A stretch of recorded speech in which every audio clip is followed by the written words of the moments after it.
Внутренняя боль очень сильно влияет на человека, пока ее не увидите и ее не осознать.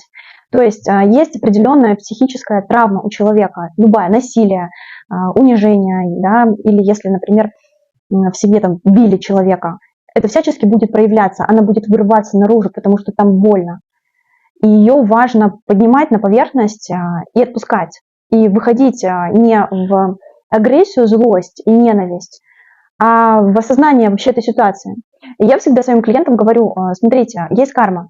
То есть вы пришли в эту семью не просто так. И, скорее всего, ваш предыдущий опыт кармический вас направил как раз-таки в эту семью, чтобы вы вышли из этого сценария.